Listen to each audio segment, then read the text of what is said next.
Bonjour à tous et à toutes. Aujourd'hui, je suis très content d'accueillir Céline. On te connaît aussi sous le nom d'Arzella, c'est ça ? C'est ça. Tu veux que je t'appelle comment, du coup, pendant cet épisode-là, cet enregistrement ? Plutôt Arzella, si ça te convient aussi. Ok, très bien. Moi, ça me va. Donc, Arzella, tu fais plein de choses.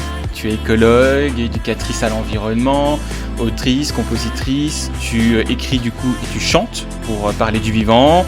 Tu interviens dans des écoles, dans des collectivités, dans des festivals aussi, je crois. Tu es à l'origine de l'univers, on va en parler, de Sève et Dune, en livre, en chanson, en podcast. Enfin, tu fais énormément de choses. Et du coup, tu fais partie de ces personnes qui ont choisi de parler d'écologie autrement que par des graphiques ou des rapports. Enfin, autrement que moi je le fais dans ma vie professionnelle. Donc déjà, merci beaucoup d'être là. Merci à toi, Romain. Et avant de rentrer du coup dans tout ce que tu fais aujourd'hui, j'aimerais qu'on commence du coup simplement. Si tu devais te décrire, comment tu te décrirais, Arzella ? Parce que j'ai dit que du coup tu étais écologue, éducatrice à l'environnement, artiste, etc. Mais toi, comment tu te décrirais dans la vie de tous les jours ? Qu'est-ce que tu fais ? Merci Romain de me recevoir à ton super podcast. Donc moi, Arzella, j'ai trouvé mon équilibre il y a quelques années, à mi-chemin entre le naturalisme, donc l'étude de la faune et de la flore sauvage, et l'expression artistique, notamment par la musique. Voilà, je suis musicienne depuis mon plus jeune âge. J'ai commencé l'accordéon diatonique à 8 ans et ça m'a pas lâché. J'ai essayé d'autres instruments, j'ai aussi appris à chanter. Je suis complètement autodidacte là-dedans. Le naturalisme, alors j'étais intéressée par la faune et la flore, notamment les oiseaux et puis les insectes un peu plus tard, depuis assez jeune aussi. Mais j'en ai fait mes études, j'en ai fait mon métier. J'ai été salariée comme indépendante maintenant depuis une quinzaine d'années. Et voilà, 5 ans, depuis 2021. Que j'ai lié ces deux expertises et ces deux passions aussi pour transmettre des connaissances sur la faune et la flore de manière plus ludique, plus poétique, mais toujours avec ce bagage scientifiquement rigoureux. C'est vraiment ces bases-là que j'aime entretenir et que maintenant je développe, je cultive. Ok. Et alors, une question qui me vient tout de suite à l'esprit, là. Pourquoi Arzella ? Ça vient d'où ? Qu'est-ce que ça veut dire ? Donc Céline Lebriand, c'est mon nom civil, mais Arzella, ça m'est venu donc à ce moment-là, il y a 4-5 ans, quand j'ai vraiment lancé ce projet-là, puisque Arz, donc je suis en Bretagne, et Arz, mes enfants étudient le breton, donc c'est elles qui m'ont appris. Okay. Arz, c'est l'ours en breton. Donc pour moi, c'est un peu l'animal totem, enfin des animaux que j'ai aimés très rapidement, les gros mammifères. Moi, je me suis beaucoup intéressée à une période de ma vie aux gros mammifères, les loups, les ours. Et Arzella, je trouvais que ça sonnait bien, qu'il y avait ce côté mère-ours, puisque c'est suite à la naissance de mes filles aussi, que j'ai eu cette envie de lier les deux et de transmettre aussi, plus qu'aussi de faire des études, aussi de transmettre des connaissances sur la faune et la flore de manière en musique, plus poétique. Et donc Arzella, c'est un prénom breton qui existe, alors qui est orthographié normalement avec un seul L. Moi, j'en ai mis 2 pour mes 2 filles, voilà. Ok, d'accord. Ah bah c'est très précis. Ah oui, j'aime beaucoup les symboliques. Alors du coup, à quel moment l'écologie est devenue centrale dans ta vie ? Alors moi, souvent, quand je fais des interviews, le fait d'avoir des enfants pousse, alors c'est peut-être pas, alors pour certaines personnes, c'est du coup le début du coup d'une prise de conscience. Pour d'autres, ça vient confirmer en fait cette prise de conscience sur l'environnement, sur l'impact qu'on a, etc. Toi, à quel moment l'écologie est devenue centrale du coup dans ta vie ? Pour moi, l'écologie, la science vraiment du vivant, de la biodiversité, c'est depuis toute petite, je me suis vraiment pas posé la question. Tu vois, c'est vraiment intrinsèque, aussi loin que je peux me rappeler, je peux revoir des souvenirs. Je m'intéressais aux oiseaux, mammifères, tout ça. Je pouvais lire des livres là-dessus, participer à des comptages sur les oiseaux, tu vois. J'ai ma première carte de la Ligue protectrice des oiseaux je crois que c'était 98, la première carte, en tout cas que j'ai encore en version papier, que j'ai retrouvée. Par contre, l'écologie en tant que telle, le mouvement, je dirais, faire attention à comment on mange, comment on consomme, etc. Ça, c'est plus tard que c'est venu, bizarrement, et je me rends compte encore maintenant que naturalisme ne va pas forcément de pair avec écologie. De s'intéresser à la faune et à la flore et de faire attention à ce qu'on mange, à ce qu'on voit, à ce qu'on consomme, l'impact qu'on peut avoir en société avec les humains et non humains. C'est pas tout le monde, on pourra peut-être en reparler plus tard dans l'émission, où moi je commence à en parler aussi un petit peu sur mes réseaux, parce que c'est une prise de conscience ces temps-ci là. Et donc l'écologie, pour moi, vraiment faire attention à comment je mange, etc., comment je consomme, c'est plus vers la vingtaine. D'accord. où vraiment j'ai eu j'ai 18-20 ans, voilà, je suis partie du cocon familial, j'ai commencé à avoir mon petit chez moi, à réfléchir comment je me déplace, etc. Et là, il y a eu des prises de conscience crescendo. Et puis, bon, j'ai vécu un peu partout en France, hein. J'étais dans le nord, j'étais dans le sud. Et là, je suis en Bretagne, donc depuis cet âge-là à peu près. Et c'est là vraiment que, pour le coup, je me suis dit, c'est pas cohérent de regarder des animaux et en même temps de faire en sorte de consommer, etc., que ça peut détruire, finalement. Ça a un impact direct dessus. Voilà. Et du coup, qu'est-ce qui t'a donné envie de transmettre plutôt que seulement d'analyser ou d'alerter? Quel moment, du coup, t'as eu cette envie-là qui est arrivée? Je dirais, alors fin d'études, donc j'ai une licence en bio, un master en écologie, et donc j'ai commencé un petit peu à travailler en labo de recherche, dans un musée aussi, donc là j'étais salariée. Et en interne, je voyais, donc tu vois, dans des labos de recherche, notamment donc sur Rennes, j'étais, il peut y avoir un mélange dans les bâtiments avec des universitaires, des associations, des indépendants aussi qui viennent donner un coup de main, donc tu rencontres beaucoup de monde. Et j'ai constaté vraiment, franchement et très rapidement, qu'ils pouvaient sortir des super papiers, des trucs hyper techniques, dans des langues étrangères aussi parfois, parce que des collègues pouvaient être bilingues, trilingues, sortir des papiers en anglais ou d'autres langues, et que c'était très vite mis au placard parce que il y a un autre financement qui arrive, et il va falloir aller chercher l'autre financement, il va falloir sortir l'autre étude derrière, et à côté de ça, la transmission au grand public, à qui finalement ce qu'on pouvait sortir. Donc par exemple, moi j'étais dans un labo où on étudiait comment l'impact des produits phytosanitaires sur l'environnement et sur l'agriculture, et comment développer des techniques d'agriculture plus saines. Okay. Donc notamment avec des auxiliaires de culture, tu vois, le truc plus connu, tu vois, maintenant, par exemple, les larves de coccinelle qui vont dévorer les pucerons, par exemple, tu vois. Comment on fait pour mettre ça en place dans des cultures plus grandes, faire en sorte de garder quand même le système agricole actuel, mais en essayant de le transformer, tu vois, et c'est des choses qui prennent beaucoup de temps. Et donc ça, c'était pas transmis, tu vois. Enfin, ça restait entre gens vraiment intéressés par les sujets et très très pointus sur la question. Et puis entre différents acteurs, comme je te disais, les associatifs, les universitaires, pareil, il y avait pas de transmission qui se faisait aussi parfois. Et parfois même, c'était dur de travailler ensemble, tu vois, qu'il y avait des guéguerres d'ego aussi, hein. Que mine de rien, en tant que soit associatif, soit scientifique, hein, on a des gros égos aussi, hein, faut pas le cacher. Donc, mis bout à bout tout ça, je me suis dit, oula, moi, juste faire ça, à un moment, ça va manquer de sens de sortir des papiers et puis que ça soit aligné comme ça dans une étagère et que ça serve pas à grand chose. Et puis, encore une fois, la course à la publication, au financement, malheureusement aussi la censure, hein, qui est d'autant plus visible maintenant, mais c'était déjà le cas un peu à l'époque. Donc là, je te dis, il y a une quinzaine d'années. Donc je regardais un peu ce qu'il y avait autour, et donc des gens qui sortaient d'autres filières que moi, tu vois, qui faisaient pas des CAP, mais tu vois, des BTS gestion protection de la nature, GPN, qui allaient un peu vers mes filières quand même, qui allaient travailler dans des associations avec lesquelles je pouvais travailler. Donc tu vois, je rencontre d'autres gens qui ont fait d'autres filières. Moi j'ai suivi une filière assez classique parce que moi, au départ je voulais être vétérinaire, tu vois, je voulais m'occuper des animaux, donc j'ai fait classe prépa. Bon, ça s'est pas super passé, donc je suis revenue sur le parcours fac, mais j'aurais connu le GPN ou autre chose, peut-être que j'aurais été vers là, tu vois, mais c'est pas quelque chose que des conseillers d'orientation m'avaient mentionné, tu vois, je savais même pas que ça existait. Donc je découvre ça et je me dis, tiens, eux ils font plutôt effectivement de l'animation, ils sont pas forcément hyper calés sur un sujet, tu vois, ils vont pas connaître peut-être les noms latins, les comment, tout ce que j'ai pu apprendre en prépa, tu vois, des trucs par cœur, des pataquès de comment se développent des plantes, des animaux, etc., au niveau cellulaire, au niveau de l'ADN, etc., tu vois, parce que c'est des trucs que j'ai pu apprendre par exemple, et qui étaient beaucoup plus concrets, tu vois. Et donc je me suis dit, tiens, pourquoi pas mettre ça? Et comme je faisais de la musique depuis enfant, le côté relationnel avec du public, ça c'est venu hyper naturel, tu vois, parce que par la musique, j'ai beaucoup d'expérience à jouer dans des festivals, dans la rue, dès mes 10 ans, quoi, finalement. Donc le côté transmission, c'est venu assez naturellement, finalement, et en constatant que ça manquait dans nos filières.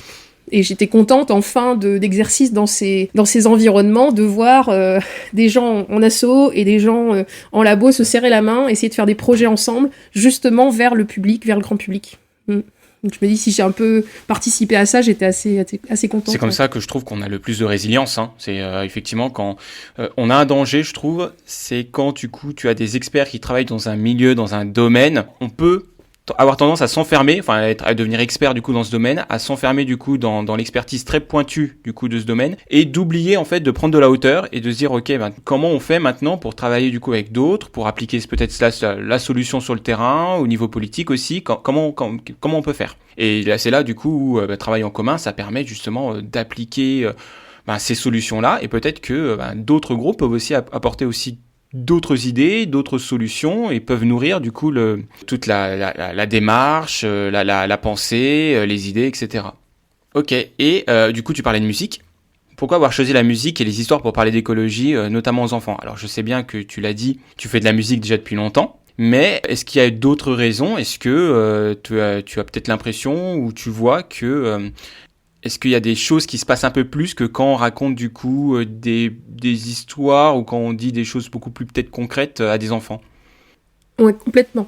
Déjà, le premier déclic, ça a été de devenir maman. Donc là, j'ai 2 filles qui ont 6 et 9 ans, bientôt 7 et 10. Et donc, j'étais en fin de grossesse de ma première quand je commençais à faire vraiment de l'animation, et je quittais un petit peu les labos, tu vois. Finalement, la plupart de mon temps, j'étais salariée dans une asso et j'intervenais dans les écoles. Je faisais de l'animation sur les économies d'eau, sur la connaissance de la faune et de la flore. Je commençais à créer mon entreprise un petit peu en parallèle aussi. Et donc, dans les animations, déjà, j'essayais de faire des choses très ludiques, des jeux, etc. Mais la musique était pas encore là. Et quand j'ai eu mes filles, forcément, je veux leur partager ma passion, même toute petite, tu vois, je joue de la musique. Et je note des choses, mais sans forcément m'y attarder plus que ça, tu vois, des réflexes, des émotions, des choses qui se créent, quoi, puis qu'elles retiennent après aussi. Bon, ça reste un peu. Ma deuxième arrive, et là, l'envie aussi comme ma grande crapaude pas mal, déjà 3-4 ans, envie de lui montrer les animaux, d'aller un peu dehors. On a la chance là d'avoir un bout de terrain où on est en Bretagne, avec mon conjoint, donc envie de lui montrer tout ça. Et puis, pas facile à cet âge-là de retenir des noms de bestioles, tout ça, quand même, hein, même si tu les baignes dedans, ça marche, hein, elles retiennent des noms, si tu lis pas mal des livres dessus, tout ça, peu importe l'âge, hein, moi je suis d'avis de donner un maximum d'infos aux enfants, ils savent trier, ils savent retenir, même si le mot est pas exact, tu vois, enfin, c'est tellement plastique, c'est fou, hein, ce qu'ils peuvent retenir. Mais donc, pour retenir, tu vois, des noms d'insectes, des noms de plantes, une ou deux fois, je me suis dit, tiens, est venue, tu vois, une mélodie qui existe, et puis, tiens, de changer les paroles. Et puis, tiens, pourquoi pas en faire une autre moi-même, créer la musique, et puis parler d'insectes que je viens de lui montrer. Et je vois que ça marche. Je vois qu'elle chante le truc, et puis la petite, qui avait pas 1 an, qui commence à réagir aussi. Je me dis, tiens, il y a quelque chose là. Donc, c'est vraiment le quotidien de maman qui a fait que, petit à petit, ça s'est affiné. Et donc, sont nés en 2021, donc tu vois, ça faisait déjà 2 ans que j'expérimentais un peu la chose en famille, que sont nés Sève et Dune, donc 2 petits personnages très inspirés de mes filles, et que maintenant je fais vivre des aventures sur scène, en spectacle, de 45 minutes, donc au fil des saisons. Pour l'instant, donc j'ai vraiment une histoire par saison, j'en ai écrit un par an, tu vois. Là. Okay. On arrive en 2026, je vais en écrire un nouveau, là, une 5e histoire qui sera donc d'une saison dont j'ai déjà parlé finalement. Et avec un ami illustrateur, on a créé notre maison d'édition associative et on adapte les spectacles en bouquin avec la musique et l'histoire. Okay. Et pour compléter, tu vois, qui sont vraiment... T'as le spectacle et t'as le bouquin. Donc ça a été vraiment crescendo, tu vois. Le test en tant que maman, se dire, mais attends, ça pourrait être vraiment un chouette outil. Je vais me remettre au boulot. Alors, il y a eu la période Covid à ce moment-là aussi. Donc c'était moins évident, je m'ouvre un petit peu à tout ce qui est rédaction sur les sites internet, essayer de travailler aussi, parce que forcément en tant que naturaliste de terrain, c'était pas évident de travailler non plus, les écoles fermées, tout est fermé. Donc on trouve de nouveaux moyens aussi en interne, je travaille encore avec une asso, on développe des petits programmes, des petits livres, les petits livrets que les enfants peuvent regarder chez eux, et puis au maximum les inciter à, s'ils peuvent y aller, aller dehors, tu vois, même si c'était la période vraiment très complexe du Covid. Et en tout cas, garder ce lien avec leur environnement sauvage. Et après, on peut revenir dans la vie palpable, réelle. Donc, idée de spectacle, premier spectacle, deuxième. Et puis après, je me dis, le bouquin, ça serait encore chouette, ça pourrait compléter vraiment la proposition. Et donc là, ça fait 2 ans, depuis fin 2024, 2023, 2024-2025, que je m'y consacre complètement en fait. Okay. Que j'ai même lâché l'institutionnel, la recherche institutionnelle, les études de terrain, voilà, si on demande des petites choses à côté, mais finalement je me consacre à ce projet-là maintenant. Ok, tu parlais d'école, tu parlais du coup aussi de spectacle, où est-ce que tu interviens et quel est ton public? On parle beaucoup d'enfants aussi, mais est-ce que tu as d'autres publics? Donc j'interviens. Ça a été différent selon les années, tu vois. Au début, c'était vraiment les écoles, les communes qui me faisaient confiance. Plus ça va, plus je vais en médiathèque avec des com-com. Là, cette année, ça va être des festivals, finalement, majorité. Donc, d'une année sur l'autre, ça peut changer. Mais tu vois, là où on a envie de parler d'environnement spécifiquement, scientifiquement, mais avec un aspect ludique, on peut m'appeler. Donc moi, effectivement, avec ce projet-là de CV Dune, je visais prioritairement des enfants de 3 à 6 ans. Ok. Et plus ça a été... Maintenant, j'interviens en école de 0 à 12 ans, donc du tout petit maternel à la fin en CM2. Et je fais pour le grand public, et on m'a même déjà appelé en EHPAD ou en lieu de jour spécialisé aussi pour des personnes qui ont des handicaps mentaux et physiques. D'accord. Donc ça peut être, ça fait vraiment, maintenant je dis c'est pour petits et grands enfants au final, parce que entre, je disais le média musique, pourquoi donc j'ai choisi ça aussi, c'est que ça parle vraiment à tout le monde. Ça peut paraître naïf, mais c'est vrai, langage universel, ça fonctionne complètement. Le côté de la mémorisation, de pouvoir chantonner plusieurs fois, tu retiens plus facilement les informations. Ça correspond plus parfois à des enfants qui ont des besoins différents, tu vois, pour retenir, qui peuvent pas retenir un manuel par cœur comme on demande de recracher à des examens. Il va falloir trouver d'autres façons. Donc ça peut être une autre façon d'apprendre. Et le côté émotionnel aussi qu'on vient toucher en plein cœur, quoi, finalement. Quand tu as de la musique aussi avec, donc tu vois, je peux avoir des publics et des enfants, forcément, quand j'ai 80, 100 enfants dans une école, tu vois, c'est le spectacle de fin d'année, j'arrive dans le lot, voilà, il y en a qui vont peut-être trouver « Oh, c'est quoi, l'instrument de vieux, là Oh, qu'est-ce qu'elle va nous faire, celle-là, là Qu'est-ce qu'on va... » Et finalement, à la fin, c'est ceux qui sont le plus à fond qui vont retenir la chanson et puis qui demandent « Ah, c'est déjà fini !» Ok. Ça arrive souvent, ça. Qui finalement, voilà... Ça m'emmène à une autre question. Est-ce que tu adaptes du coup ce que tu fais par rapport à l'âge, par rapport où tu vas, peut-être le contexte social. Enfin, pour l'instant, tu interviens du coup dans ta région, tu interviens en Bretagne. Est-ce que tu interviens dans d'autres régions? Est-ce que c'est peut-être pas les mêmes contextes sociaux en fonction de là où tu vas? Est-ce que tu fais des choses, tu adaptes ou pas? Complètement. Okay. Ça, c'est vraiment à la carte. C'est pour ça que parfois... j'ai des appels avant des spectacles. Encore hier, tu vois, on me demande mais j'ai pas tout à fait compris, est-ce que pour telle personne ça va être adapté, parce qu'effectivement ça semble du jeunesse juste brut, et au final oui, je peux le proposer en grand public, en EHPAD. J'ai déjà eu que du public adulte, ça arrive dans une programmation, ils le précisent pas, j'ai que des adultes qui viennent, et ça s'est très bien passé parce que je l'ai transformé un peu en mode conférence, avec de la musique, tu vois, ça fait une sorte de conférence gesticulée musicale. Voilà, forcément, je m'adresse pas de la même façon à des tout petits. Quand je vais imiter un oiseau, par exemple, parce que pareil, dans mes spectacles, donc j'interprète tous mes personnages, et je peux aussi imiter des chants, des cris d'animaux, des chants d'oiseaux. Donc, tu vois, je vais pas forcément le faire de la même façon, ou faire intervenir le public aussi de la même façon, évidemment. Et donc ça, c'est ma formation scientifique d'animatrice nature qui m'a appris ça, et puis encore une fois, la musique depuis toute petite, tu vois, d'être en relation avec les gens. Donc oui, c'est complètement à la carte, tu vois, en fonction, le spectacle d'un moment à l'autre va pas être le même. Alors en plus, forcément, une fois que j'en crée un, il faut le roder, et après je m'améliore, je progresse, les chansons je les connais mieux, je connais mieux les réactions, la mise en scène évolue aussi en fonction de comment les gens vont réagir. Il y a des blagues qui sont spontanées et puis qui vont rester au final, tu vois, qui au départ étaient de l'improvisation mais finalement sont intégrées dans l'histoire. Donc ouais, je m'adapte complètement. Du coup, tu parlais par exemple de bruitage d'oiseaux. Comment tu fais pour trouver du coup l'équilibre entre la rigueur scientifique et la poésie, en tout cas l'art que tu fais? Parce que y a une difficulté quand même de comment du coup je lis une rigueur ou des connaissances du coup de mon domaine pour réussir à vulgariser ou en tout cas à mettre, à enrober pour que ça passe bien, pour que du coup les gens comprennent, et sans forcément qu'ils puissent voir du coup là derrière toute la rigueur scientifique que tu apportes. Ça, c'est beaucoup de temps. Ouais.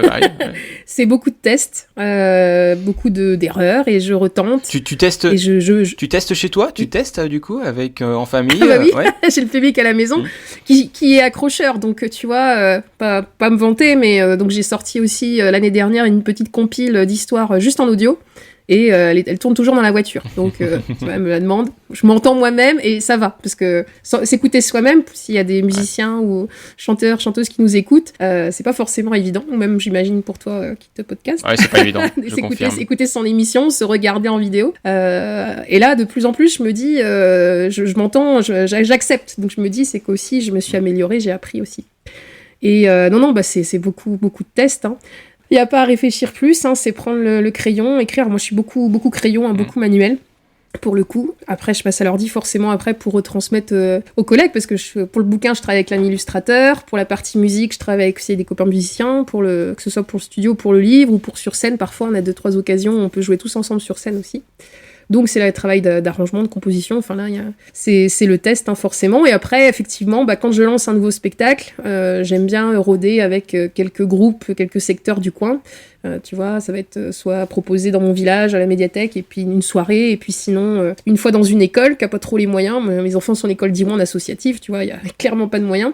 Donc c'est un échange de bons procédés. Moi je teste et puis eux ça leur fait un spectacle quoi. Et après voilà je peux commencer vraiment à le proposer à d'autres. Ok. Mais une fois que c'est rodé. D'accord, ok, oui, je comprends. Donc l'équilibre, il se trouve aussi, tu vois, au fur et à mesure, j'ai vu que l'humour, de toute façon, je me semble pas en être trop dépourvu et que c'était hyper important, tu vois, pour aussi ponctuer l'histoire. Alors sur le niveau spectacle, sur le livre aussi. De toute façon, voilà, tu peux pas faire un paragraphe immense, parler d'une bestiole, sans derrière avoir un peu de musique ou avoir une blague, tu vois, un enfant qui va mal prononcer le mot. Enfin, il y avait des gimmicks qui vont revenir aussi de mes personnages parce que forcément, je les ai un peu définis. Alors, pas totalement sur mes enfants non plus parce que ça aurait été dur aussi pour elles à porter, je pense. Tu vois, j'ai essayé de les extraire de ça. Elles savent que elles sont une source d'inspiration. Elles en sont très fières. Elles s'identifient beaucoup. Mais elles savent que c'est un mélange. Les deux personnages sont un mélange d'elles-mêmes et d'autres enfants aussi que je croise, que ce n'est pas elles exclusivement, quoi. Là, on va parler de Sève et Dune. Comment sont nées les aventures de Sève et Dune? Alors, du coup, tes enfants sont une source d'inspiration pour ces deux personnages. Mais comment est née cette idée? Comment sont nées ces aventures? Ah ouais. Les deux prénoms, de toute façon, c'était deux noms qu'on aimait beaucoup avec mon conjoint pour les enfants, qu'on trouvait un peu originaux, qu'on a mis un peu de côté. D'accord. On en a choisi d'autres. Et puis, à un moment, ils ont fait, tiens, je me suis dit, c'est des prénoms assez courts, tu vois, quand tu regardes un petit peu, parce que quand je me suis dit, je veux un format spectacle, livre, faut trouver des noms des héros, d'héroïnes, de personnages. Donc, quand tu regardes, les noms sont souvent mignons, courts, assez impactants. La musique, en fait, le côté... ma sensibilité à la musique m'a aidé beaucoup aussi dans toutes ces choses-là, dans ces choix-là artistiques, dans les choix d'écriture, tu vois, que tu me demandais juste avant, qu'il y ait une rythmique dans les phrases, tu vois, et notamment dans l'écriture jeunesse, c'est quelque chose qui est vraiment attendu et important par rapport à un roman où tu peux parfois faire des longueurs, où tu peux décrire des scènes, tout ça. Pour les enfants, tu peux pas, il faut y aller cash, il faut choisir le mot juste. Et ça, c'est un exercice que j'aime beaucoup. Et je me suis ouvert aussi au slam, à la poésie. D'accord. Donc, choisir les choses, parfois un seul mot, mais qui peut exprimer plein de choses, bien le situer, etc. Trouver la bonne rime. Donc, Sève et Dune sont nés comme ça, quoi, de cette envie de transmettre, d'amener un peu de mes enfants, mais pas trop, juste ce qu'il faut pour que d'autres enfants puissent s'identifier. Tu vois, je jouais la semaine dernière... pour la deuxième fois dans un endroit et il y a des enfants qui sont arrivés. Oh, j'adore Sève et Dune. Ah, c'est génial. Et ça fait plaisir. Ouais. Ils sont attachés au personnage. Donc ça a été le tout de s'accrocher aussi, hein, parce que comment artistiquement, financièrement, tout ça reste précaire. Mais de me dire, bon, je tiens quelque chose et puis moi, je me vois plus faire autre chose maintenant. Et que ça ait touché des gens et que ça continue à en toucher et que ça impacte. Ça a une place chez eux. Ouais, ça a une place pour eux, pour elles. Donc... voilà comment sont nés les petits personnages. Et qu'est-ce que tu voulais absolument transmettre aux enfants à travers du coup ces aventures? Premièrement, c'était vraiment la connaissance de la faune et de la flore, tu vois, des noms précis d'animaux, savoir les reconnaître, enfin vraiment la passion que j'ai eue très longtemps, que j'ai encore, hein, mais qui évolue et qui va plus vers l'émerveillement, se dire, juste de constater, tu vois, que là j'ai la fenêtre là, qui est devant moi ouverte avec on a 2 oies à la maison, et puis il y a un rouge-gorge qui passe depuis tout à l'heure. Bon, même sans savoir comment il s'appelle, prendre ce temps-là pour le regarder, pour prendre le temps de cette connexion-là, tu vois. Pareil, c'est quelque chose... moi, je m'ouvre plus à un côté... spirituel, je sais pas si c'est le bon mot, mais tu vois, de pause, qui moi suis quelqu'un, ça se voit peut-être depuis tout à l'heure, et qui parle beaucoup, qui suis très speed dans la réflexion, dans l'enchaînement des pensées, pour avoir fait ça aussi en science, tu vois, il faut suivre beaucoup, il faut pas de pause. Et ça, pour le coup, tu vois, de ralentir aussi, qui va aussi avec la vision écologiste aussi, tu vois, c'est en lien aussi, avec ma part féminine, notamment plus exacerbée depuis que je suis mère. Donc... tout ça, tu vois, ça fait ce lien-là. Donc, à la fois, transmettre l'émerveillement, la contemplation, qui s'étiole de minute en minute, là, de seconde en seconde, avec tout ce qui se passe dans notre monde actuellement. On se dit, c'est plus l'important, tu vois, il y a d'autres choses très... Alors que finalement, pour moi, c'est ce qui nous sauvera, même si c'est encore un message très naïf, peut-être très galvaudé, mais pour moi, c'est vrai. Et à côté de ça, voilà, quand même la connaissance scientifique, mais de manière plus ludique, tu vois. C'était ça le premier jalon, mais plus ça va, plus je me dis déjà d'apprendre à se poser et regarder ce qui nous entoure, déjà ça sera super. Ouais. Moi je me rends compte de mes limites dans les connaissances au niveau des animaux, des plantes. Je le vois avec ma fille qui me pose plein de questions. En ce moment, c'est l'âge du pourquoi. Et au bout de 3-4 pourquoi, j'arrive à mes limites et je ne sais plus quoi répondre. et du coup, je me rends compte que quelque chose qu'il faut peut-être pas faire, mais je simplifie. Voilà, je simplifie mes réponses pour que ça soit le plus facilement compréhensible. Et après, il y a des dangers, c'est que par exemple moi, je sais qu'elle m'a demandé ce que je faisais comme travail, et je suis chef de projet en éco-conception, analyse de cycle de vie, je quantifie des impacts environnementaux, c'est très technique, etc. Donc j'ai essayé de simplifier ça en disant que je travaille quand même pour la nature, l'environnement, que j'accompagne des personnes qui veulent moins abîmer la planète, etc. Et de fil en aiguille, avec des pourquoi, elle est persuadée que je suis éboueur. Et bon, ça me va, ça me va, mais c'est vrai que j'ai du mal, surtout pour un public jeune, pour des enfants, à réussir à simplifier les choses, à expliquer sans forcément être dans des extrêmes trop simplificateurs. Et je vois du coup le travail que c'est d'arriver à faire passer des messages très simplement, mais des messages véridiques sur des bases scientifiques, tu vois. Donc ton travail, il m'impressionne. Je vois le boulot que c'est derrière. Merci. Mais je trouve super ce que tu partages là, tu vois, on a le droit de dire aux enfants qu'on ne sait pas.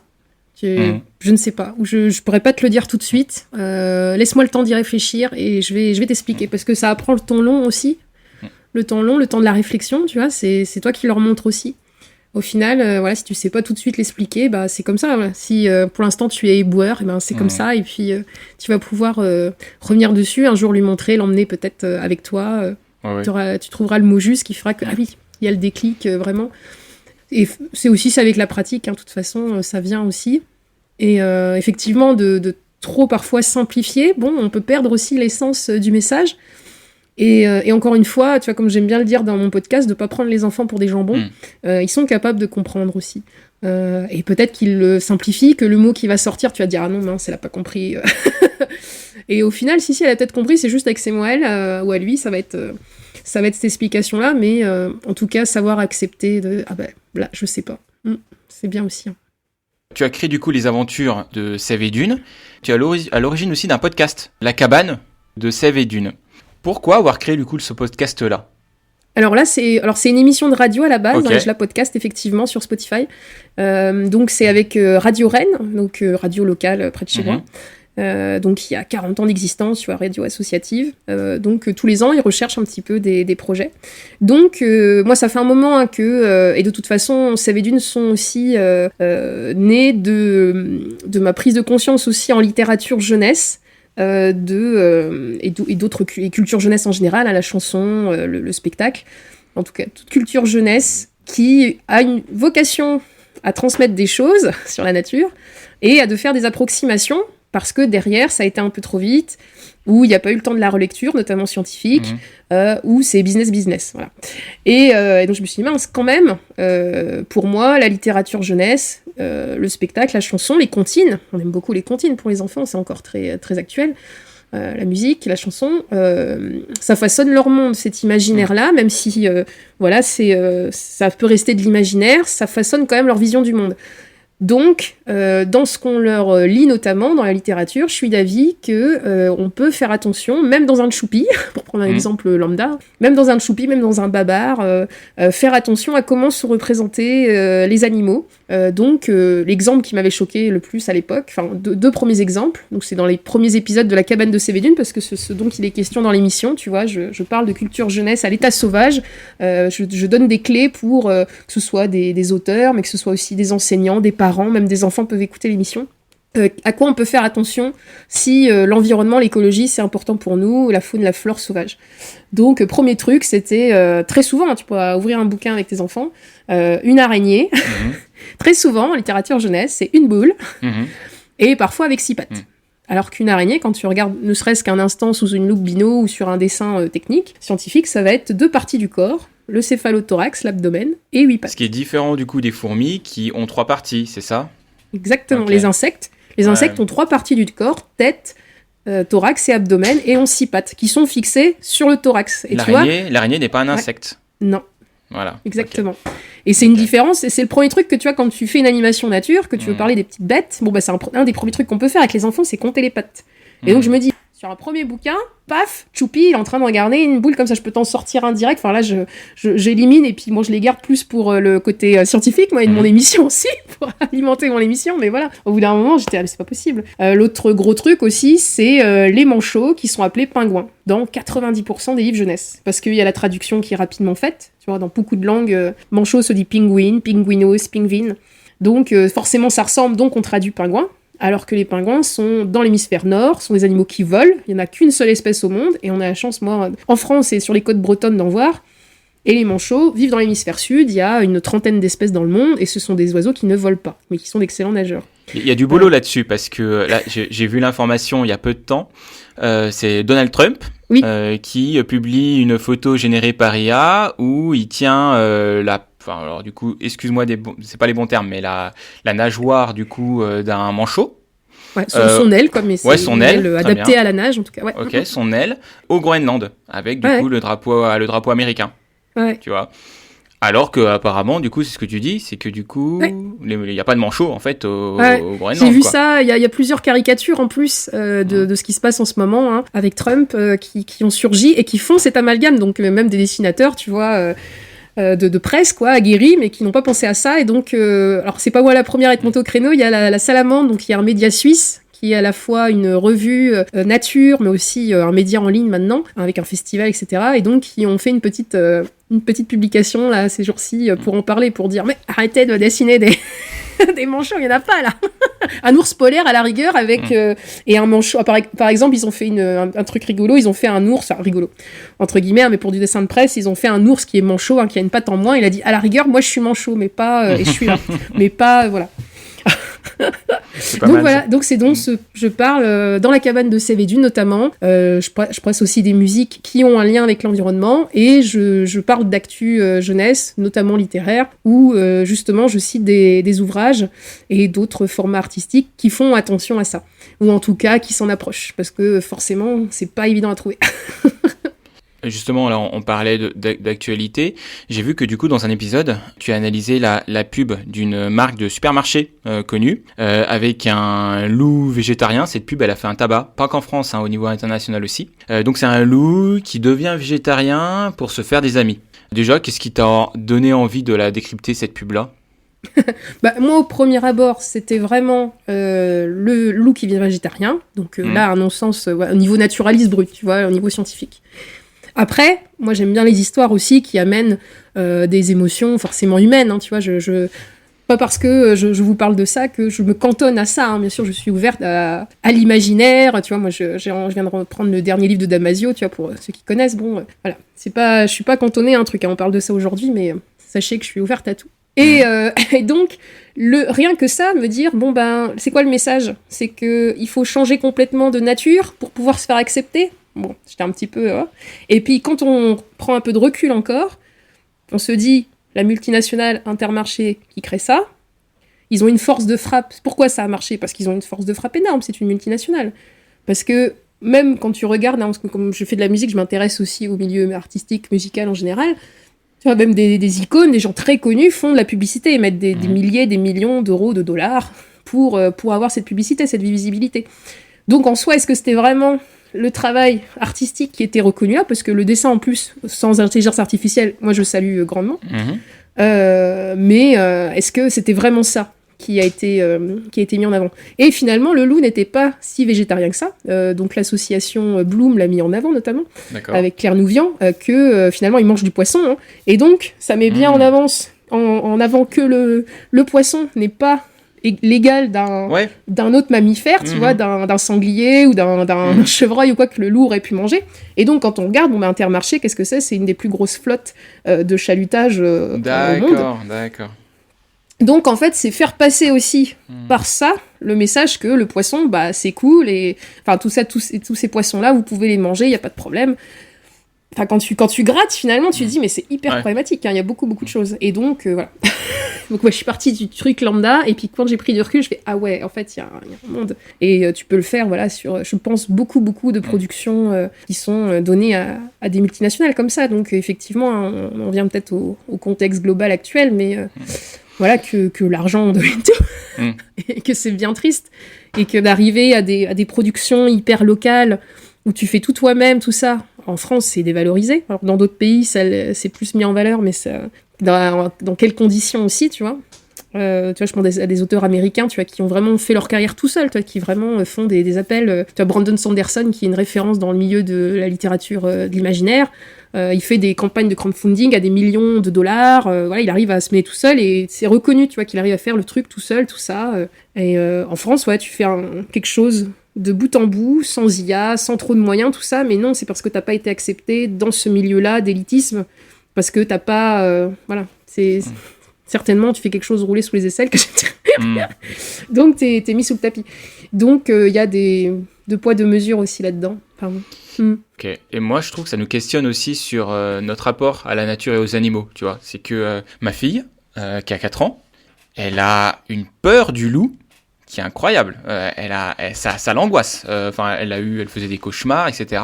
Alors que moi, j'ai pas forcément eu l'impression et le sentiment, voilà, de mettre des choses en plus en fait. Et je pense que c'est lié aux contes, c'est lié aux histoires qu'on lui racontait. C'est lié du coup à l'imaginaire qu'elle se faisait du loup. Et elle en a une peur bleue. Je trouve ça intéressant en fait. Alors après voilà, les contes qu'on lui raconte, les histoires qu'on lui raconte, ça vient aussi d'une période où on avait du coup une relation différente aussi par rapport au loup en France. Mais du coup d'essayer de remettre en fait ces histoires dans la réalité en disant que voilà les 3 petits cochons, etc.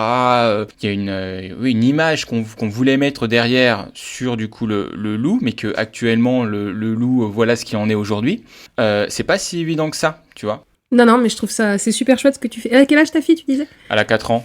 4 ans. Tu vois, elle comprend peut-être pas tout de suite, mais c'est hyper important ce que tu fais. C'est super de remettre en contexte par rapport à tout ce qui est dit dans les histoires, les 3 petits cochons, le grand méchant loup, par exemple, hein, pour ne citer qu'elle. Et elle va l'assimiler petit à petit, et tu vois, tu vas être super fière à 5-6 ans qu'elle te dise « Non, mais ça, c'est l'histoire, mais le vrai loup, il est comme ça. » Mais c'est pour ça qu'il y a aussi l'importance, effectivement, d'avoir...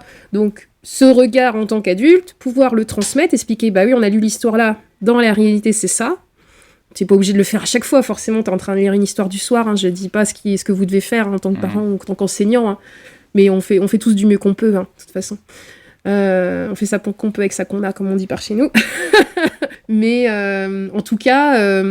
remettre en contexte et puis arriver à trouver des univers où le naturalisme, les espèces faune et flore sont représentées comme dans la réalité et c'est montré, hein, il y a des études, hein, tu peux trouver sur internet, hein, j'ai cherché pour mes dernières émissions de la cabane de Cévédune, enfin c'est montré que l'impact sur la représentation des enfants et leur faculté à comprendre des notions scientifiques. S'ils ont plus lu des albums où les animaux sont représentés de manière véridique, ou en tout cas pas trop anthropomorphisés, par exemple, pas toujours habillés, tout ça, tu vois, qu'on mélange un peu les deux, que si on ne leur présente que, je caricature, hein, mais du choupi et du babar, tu vois. Où Babar est habillé, où il est assez... c'est un roi, hein, et puis il déforeste pour pouvoir construire son royaume. Hein. J'ai retrouvé des albums petites, j'ai halluciné. Mais je me dis, en tout cas, moi, ça m'avait pas tant marqué que ça à l'époque. Tu vois. Je me dis, bon, c'est encore une fois, c'est vraiment que j'avais une ouverture sur beaucoup de choses. Donc, d'où l'importance de la culture, de l'ouverture, de soutenir ça pour tous les enfants, peu importe d'où ils viennent, de leurs conditions sociales. Et voilà. Bah, du coup, c'est intéressant, je vais faire le lien. On parle beaucoup aussi actuellement d'éco-anxiété, par exemple, de la jeunesse et du coup de l'éco-anxiété. Est-ce que toi, tu observes, du coup, qu'est-ce que tu observes sur le terrain ? Il y a des mélanges, il peut y avoir, si tu veux, deux franges de population, il peut y avoir un mélange entre des enfants qui sont hyper précoces là-dessus, qui ont même des consciences politiques hyper jeunes, que je trouve super fort, mais super inquiétant aussi. Que je trouve, moi, au même âge, à 15 ans, à 18 ans, je commençais à peine à m'y intéresser. Qu'à 12-13 ans, déjà, ils ont une connaissance là-dessus. Donc, c'est hyper pertinent, c'est hyper fort de se dire aussi, on est à égal aussi avec des enfants, tu vois, quand aussi, Là, juste ce qu'on a en ce moment, la SNCF qui veut interdire, je sais pas si c'est mis en place, mais des enfants, voilà, dans des zones. Donc c'est mettre les enfants encore en dehors de notre société. Et en tant que pédagogue, déjà, j'arrivais à... Parce que c'est comme ça, on systématise, la société nous dit que voilà, les enfants, ils sont à part, quoi. Ouais, je trouve ça fou, d'exclure une partie de la population. On exclut une partie de la population. Si on disait, voilà, on prévoit du coup des wagons aussi sans interdit aux moins de 70 ans, ça ferait beaucoup scandale. Plus. Ouais, ça ferait scandale. Tu vois, d'ailleurs, j'aime pas une partie de la population parce que elle aime tel sexe, parce qu'elle aime telle religion, etc. C'est un scandale. Et encore, ça devient moins en moins un scandale, alors que ça doit rester un scandale. Hein. C'est pas une opinion, c'est un délit. Hein. Bon, de dire j'aime pas les enfants, ça l'est pas, c'est pas un délit. Donc ça, moi, je trouve ça très très grave. Bref. Et donc, notre société nous martèle ça. Donc, tu vois, dans mes animations nature, déjà, il fallait que je fasse l'effort de me dire, je m'adresse pas à des jambons. Il y a quand même ce truc-là, quoi. Tu vois, même si tu en as conscience, tout ça, mais on te le dit tellement, on te le martèle tellement qu'il faut déjà se faire cet effort-là. Donc, dans la conscience que les enfants ont maintenant, tu vois, se dire, mais oui, d'autant plus, pas, tu vois, c'est inquiétant, mais j'espère que ça va être un phare pour des gens se dire, regardez, ils sont capables, même à leur jeune âge, de comprendre ces choses hyper complexes, d'avoir un avis là-dessus, et d'autant plus hyper objectif de vue de leur jeune âge, qu'ils ont peu d'expérience dans la vie, qu'ils découvrent encore, etc.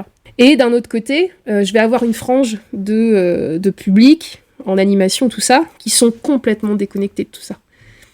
Alors, il y a l'internet, il y a les réseaux sociaux, évidemment. Il y a le côté écran, pas forcément que l'objet téléphone en lui-même, mais comment les réseaux sociaux ont été créés pour attirer l'attention. Moi, je vois maintenant que je communique sur les réseaux, que j'ai un téléphone comme ça, que je vais y passer du temps. Donc, je me dis, bah oui, quand on met ça dans les mains d'un tout petit, évidemment, il va être avalé, absorbé par ça, l'attention va être totalement prise. Mais il n'y a pas que ça. Il y a comment on élève nos enfants aussi, comment notre société, notre culture occidentale et notamment française fait. Hein. Comment on les laisse aussi livrer à eux-mêmes parfois. Hein. Et pas forcément, en tout cas je n'accuse personne individuellement, tu vois, des parents, quoi. On fait encore une fois ce qu'on peut. Et donc ils vont être déconnectés que ça. Donc c'est, tu vois, des gens, effectivement, l'éco-anxiété, ça se voit fort. Et d'un autre côté, des gens qui vont même pas savoir ce que ça veut dire. Et après, t'as un peu le mélange des deux, parfois aussi. Voilà, donc j'observe un peu tous ces cas-là. Ouais, Qu'est-ce qui te donne encore envie de continuer à transmettre aujourd'hui ? Mes filles. Ouais, ok. Déjà. Non. Et ce que tu disais peut-être aussi, c'est super valorisant aussi quand du coup tu rencontres des enfants qui te disent qu'ils adorent les aventures de Savée Dune. C'est génial. Tu vois en fait directement l'impact que tu as. Complètement. C'est de ça aussi que je me suis dit, la recherche institutionnelle, c'est bon, j'arrête, parce que j'ai mis du temps à me dire après, est-ce qu'on va me prendre au sérieux aussi ? Tu vois, il y a ce côté de l'élitisme de la science, hein, tu vois, d'avoir eu la chance de faire des études, tout ça, j'en ai pleinement conscience. Donc, d'arriver à quelque chose qui finalement m'aurait... Enfin, tout ce que j'ai appris de bagage scientifique me sert. Mais ce que je propose en premier lieu, tu vois, ce qu'on voit, ce que je propose au public, aux personnes qui m'invitent, c'est de l'artistique. Pour moi, c'est de l'autodidacte pur. Donc, je me dis, est-ce que ça a encore de la valeur par rapport aux autres, tout ça. Et donc, de laisser ce regard-là, de me dire, lâcher tout ça, déjà le regard des autres, etc. Et après, de me dire, non, j'ai trouvé vraiment mon format, il est pertinent et il a une importance aujourd'hui capitale. La culture, enfin voilà, s'il n'y a plus de culture, il n'y a plus de vie, il n'y a plus rien, il n'y a plus de société.